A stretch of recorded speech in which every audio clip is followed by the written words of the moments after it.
faut tout de même dire une chose quand même.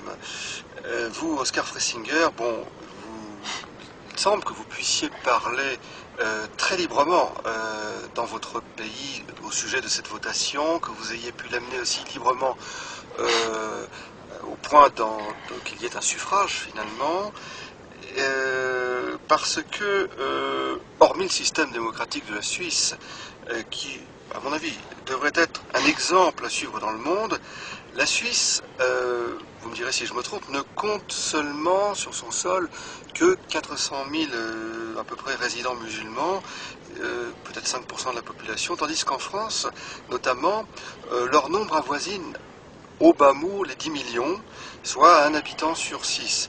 Et alors, on peut penser que c'est la raison principale pour laquelle ni la presse, qui en France est une presse de révérence ou de complaisance à l'égard du pouvoir, ni les politiciens n'auront le courage de dire haut et fort que l'islam n'a rien à voir avec le système de valeurs occidentales, la culture, le goût, les us et coutumes, cet excellent vin blanc de petit Rhin que je viens de goûter avec vous, par exemple, l'imaginaire et l'âme de l'homme européen dont Ulysse, à travers l'Iliade et l'Odyssée d'Homère, je crois, est un des archétypes les plus significatifs. Et donc n'auront jamais le courage et la volonté de proposer une telle loi, comme ici, car on risquerait de voir déferler dans les rues des marées de musulmans et toute la bien-pensance de gauche comme de droite. Alors les camarades commissaires à la pensée évoquent souvent les vagues d'immigration des Polonais, des Italiens, etc. Mais ils les mettent sur le même plan ethnique ou civilisationnel que les migrants qui viennent d'Afrique du Nord notamment, ou d'ailleurs. Et alors personne n'ose relever cette imposture intellectuelle de peur d'être taxé de raciste et de finir sous la première guillotine. On connaît bien ça en France. Alors aujourd'hui d'ailleurs en France, les mêmes qui jadis approuvaient le FLN en Algérie et son sinistre ultimatum, entre guillemets la valise ou le cercueil, à l'adresse des Français ou des Harkis, aujourd'hui, telle une boniche désolée qui vient de briser un vase en porcelaine, nous serine. Ah ben maintenant qu'ils sont installés ici, il faut bien s'arranger avec eux dans l'intérêt du vivre ensemble.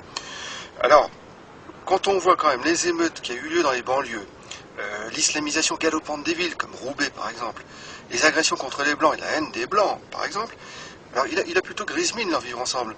Alors, Oscar Freisinger, bon, est-ce que vous ne croyez pas qu'un jour la France risque de devenir la bande de Gaza de la Suisse et qu'il faudra construire un mur de protection ? Oui, je pense que c'est franchement les perspectives très peu réjouissantes qui me semblent les plus vraisemblables. Pour moi, la France est foutue. Pour moi, elle est déjà foutue. La Grande-Bretagne, depuis un certain temps, la France aussi, maintenant, suit ce trend. En Suisse, nous avons essayé d'agir très rapidement dès l'ouverture des frontières, parce qu'on a maintenant aussi Schengen et la libre circulation, et donc on ne peut plus à ce point se protéger de certains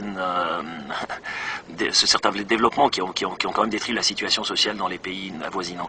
Moi, ce que je prévois, et ça c'est cette terrible erreur des sociétés occidentales, ça vient de mai 68, où on disait éliminons les Alpes, vue libre sur la Méditerranée. C'était un peu, je me souviens, cette phrase utilisée en allemand, hein, Weg mit den Alpen, freie Sicht aufs Mittelmeer, il disait en allemand. Et le problème, c'est que ces Alpes ne sont pas simplement que quelque chose qui est une barrière, quelque chose qui restreint, c'est quelque chose qui élève aussi.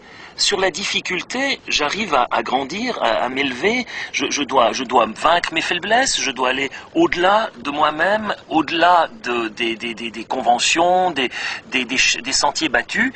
C'est un défi. Et je crois que la société occidentale depuis le siècle des Lumières, elle a emprunté ce chemin.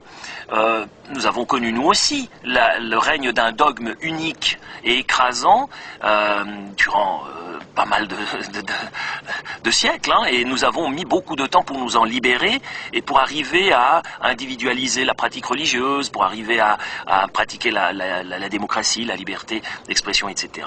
Actuellement, on est en train de remettre tout ça en jeu parce qu'au nom du multiculturalisme, on fait rentrer en fait une société qui n'a pas du tout le sens du multiculturalisme, qui est en fait une doctrine purement monoculturelle. on veut introduire par tête de pont, par banlieue, par ghetto, à travers le communautarisme, une sorte de société parallèle. Donc les perspectives sont pour moi assez négatives, dans le sens où on va retrouver une société, comme vous avez parlé de la bande de Gaza, oui, ça va être un peu les territoires occupés, avec deux communautés qui se haïssent joyeusement, qui n'ont pour ainsi dire pas de contact, si ce n'est violent, et en fait, avec l'illusion d'avoir détruit les frontières traditionnelles, abattu les murs, on n'a fait que reconstituer de multiples murs intérieurs aux nations, intérieurs à l'être humain, même dans les cœurs des gens. Ça n'a pas du tout fonctionné, parce qu'on a fait croire aux gens qu'ils étaient avant tout citoyens du monde. Ce n'est pas vrai, c'est un leurre, ça ne veut rien dire être citoyen du monde. Je suis citoyen du monde seulement si je suis d'abord enraciné dans un terroir comme celui-ci. Ça, c'est la terre qui m'a vu naître. J'ai une relation émotionnelle forte avec cette terre. Et c'est elle qui... Je suis pétri de toute son histoire. C'est la terre de mes ancêtres. Et donc, je ne peux... Si je coupe ces racines-là, eh bien là, je n'ai plus de futur. Et l'Union européenne, actuellement, c'est ce qu'elle fait. Elle coupe les racines de ce type et croyant pouvoir créer une sorte de citoyen nomade, hyper adaptable, utilisable à souhait, corvéable à souhait, évidemment, en même temps.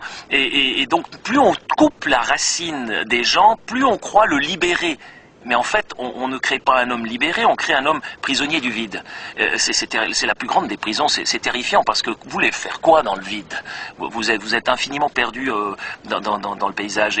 Et pour revenir maintenant aux élites françaises, la peur qu'ils ont, je la sens aussi chez certaines élites de Suisse, parce que personne ne veut être le salaud dans les médias, personne ne veut être l'ignoble facho. Hein, le rôle que je joue là l'autre jour à la télévision avec cette équipe de bobos gauchistes qui se moquent de moi, eh bien bon, j'ai pour ma part ce désir de défendre ce à quoi j'ai toujours cru et que ma culture et que mes ancêtres m'ont finalement amené.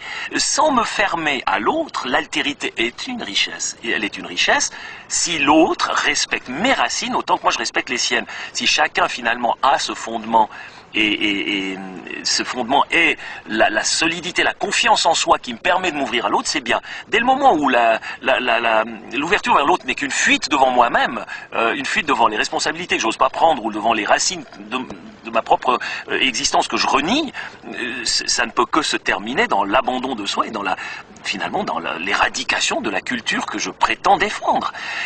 Les élites ont peur parce qu'elles sont soumises à une pression terrible des médias et ce que je constate aussi en Suisse, pour la plupart elles sont achetées. C'est des gens qui touchent des salaires de différents lobbies, ils sont au croisement de différents liens d'intérêt et donc leurs décisions ne sont pas innocentes, ce ne sont plus réellement des représentants du peuple. Les élites suisses ont moins de pouvoir parce qu'il y a la démocratie directe. Chez nous, le peuple est l'opposition. Donc quand les élites poussent trop loin le bouchon, le peuple réagit, comme il l'a fait le 29 novembre. Le peuple dit, attendez voir, le souverain, ici c'est nous. Et ça, en Europe, les élites n'ont pas à le craindre. Ils ont tellement bien construit leur machine que le peuple est en fait castré, il est eunuque. Il peut constater, il ne peut plus rien faire. Il peut exprimer sa mauvaise humeur tant qu'il veut. Les institutions ne lui permettent pas de l'exprimer réellement dans le jeu politique.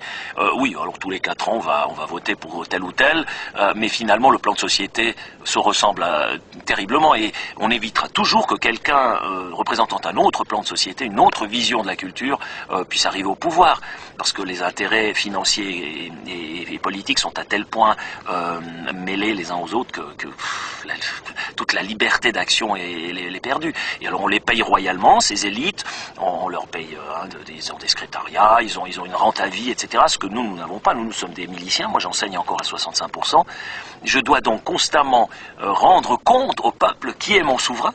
Qui est mon souverain, c'est mes concitoyens, les souverains, ils ont le droit de me demander des comptes, je dois expliquer, faire des débats, accepter de descendre dans l'arène.